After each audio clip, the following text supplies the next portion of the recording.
So it's Saturday morning, and if you like rides like this, come along for my section 3 of the border route from Yahk to Baynes Lake. And I'd warn you about staying at the provincial campground in Yahk.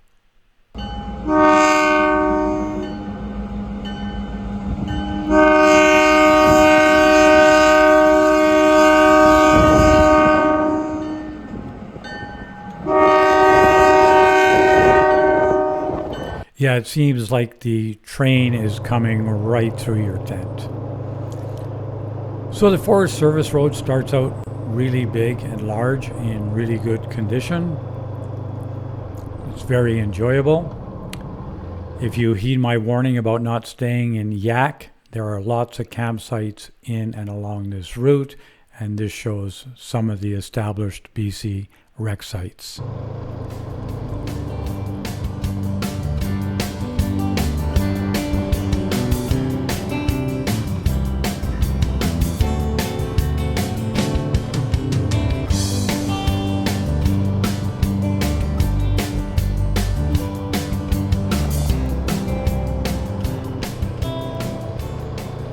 And coming through the route Saturday morning, there was lots of wildlife crossing the road, deer, and then it's kind of a ranch area, so there's also quite a bit of cattle roaming through here.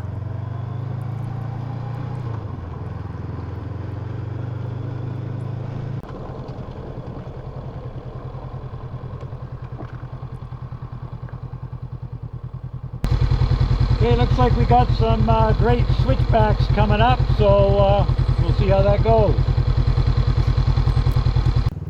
So I can tell you now, the switchbacks on this route, none of them are too technical or steep and committing.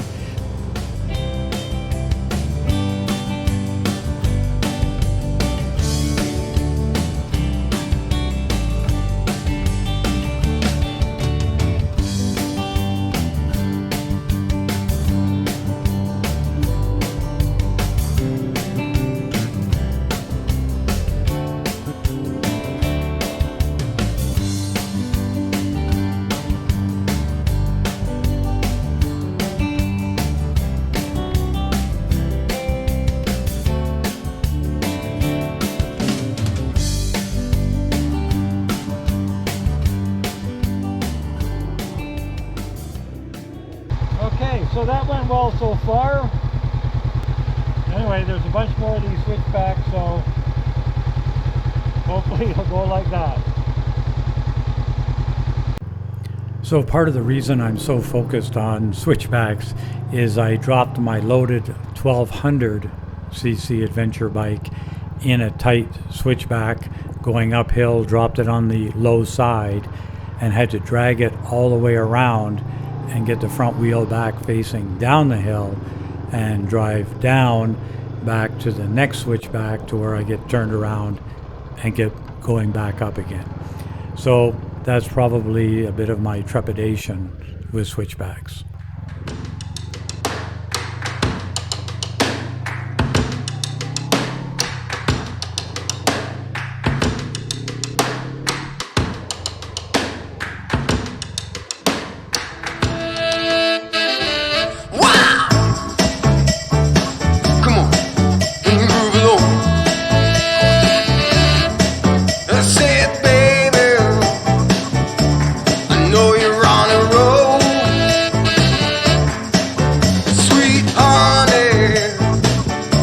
Let's take it real soon. You know we got what you need, baby, so take it, move along. I said we got what you need, honey, come and groove along. And as you can see, it's just a beautiful morning. It's about 9 o'clock here as I'm winding my way up. This is almost the last of the turns getting up towards the top. I just want to make sure I'm headed out the right way. And it's 9 o'clock now, and by 10 o'clock I'll end up at that high point. Now that's an old lookout, and it's not part of this video. I have a link in the description to it. Definitely worthwhile checking out It's an up and down route, so I would give some consideration as to whether you're going to offload your bags at the bottom to go up, because it is a little bit technical, narrow, hard to get turned around should you decide to turn around. So I would just think about that before you headed up there, and I definitely talk about it in my video, and I'm back and forth. Yeah, I would take the bags off next time. Well, I made it. Maybe I wouldn't. Yeah, maybe I would. So give it some thought.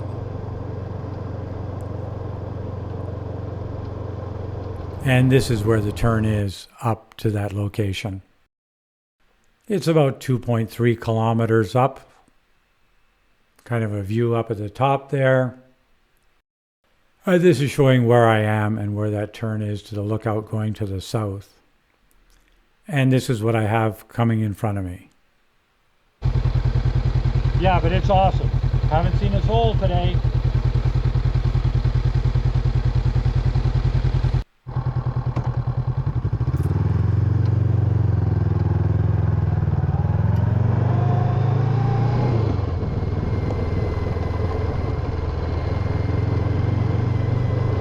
So this is probably at the high point of the ridge, separating the one side from the other. So now I'm going to be working my way down a whole bunch of switchbacks.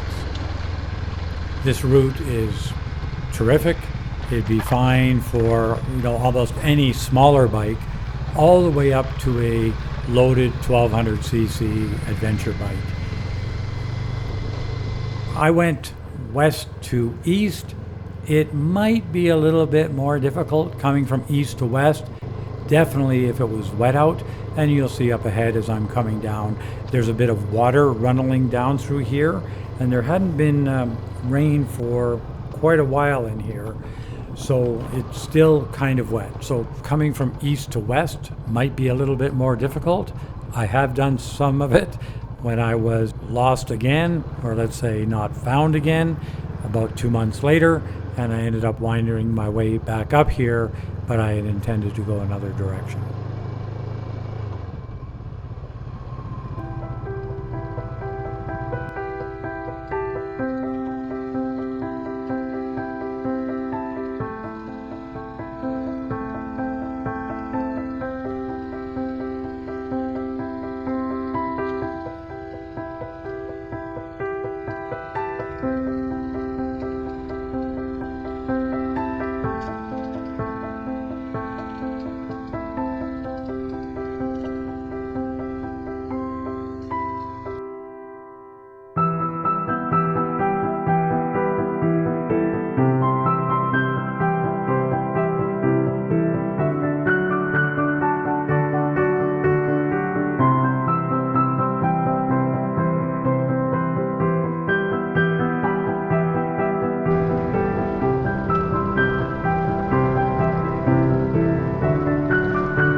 The other thing that's very interesting here is the forest changes dramatically from the west side to the east side. And over on the east side, it gets to be a lot of big cedar and stuff like that through here. So it's just a completely different ride, very gorgeous, by an ecological reserve, that sort of thing. So definitely worth doing this route.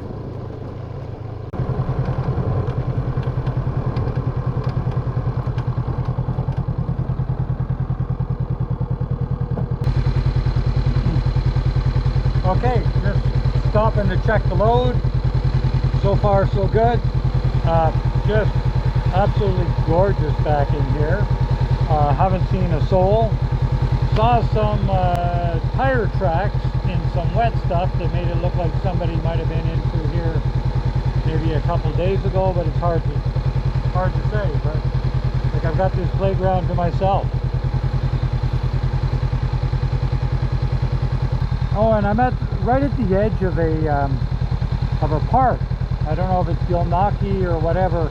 I seem to be at the northwest corner of it, right at this location.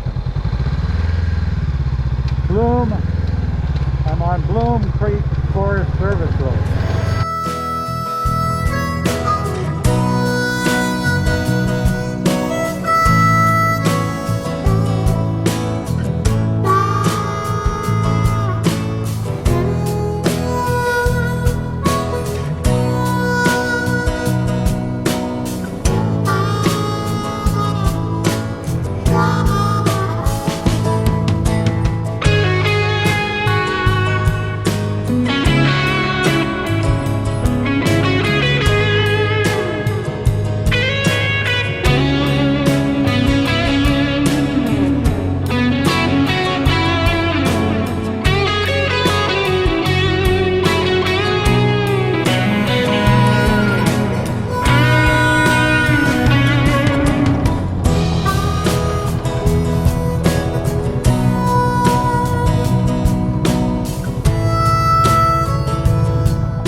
Gilnocki quite a while ago, but this is obviously it, and it also explains why I got such a long ways to go to still get out of here. Just over on this side there's at least one picnic table, but yeah, it looks like a great campsite. So Gilnocki Creek. Yeah, it says I got about 90 kilometers to the turn, so I'm assuming that's where it's close to Baynes Lake. I didn't think it was going to be that much farther on this type of stuff, but I'm not 100% sure what the GPS is telling me.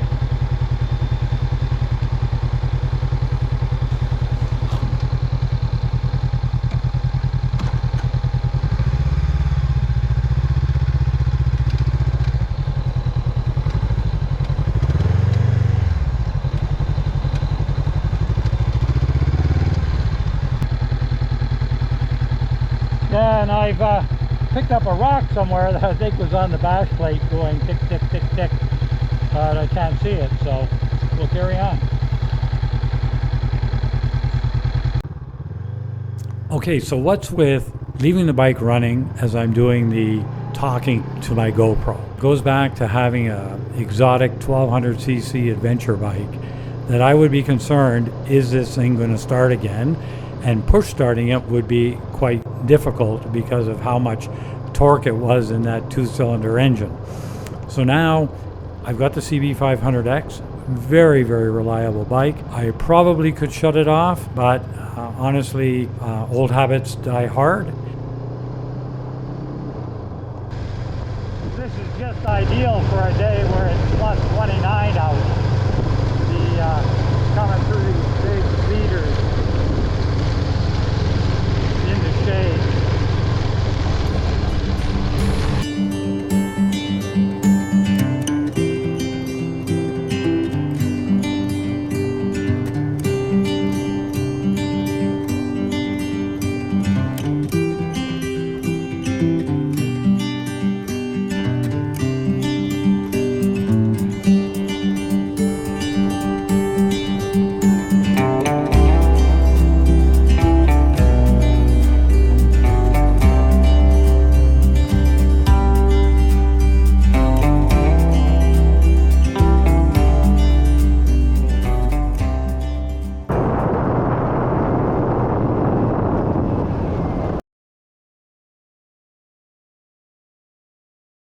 Okay, here we are at the important point of an adventure journey. Half a tank of fuel. So you have to make sure that if somehow in front of you you'd have to retreat, this would be the point. However, I do know that with my halfway point I also have another 3.5 liters of fuel, which is another 75 kilometers on this bike. And I also know I'm about 14 kilometers from the highway. So it's pretty close, but you should always have a look when the fuel's at the halfway point. What's your next move?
Okay, so let's have a quick review. First of all, I don't like driving on asphalt very much. Love gravel. I turned off the main gravel road that I would have liked to taken, but this is the 532. And the last time I cut across here, it was overcast and it was raining out, and today it's a blue sky day, and when you go over that top, it is just terrific. So I'm going to accept the fact I'm going to have to drive some asphalt to do some wonderful scenery. So have a look, let me know if I made the right choice. Let's do this.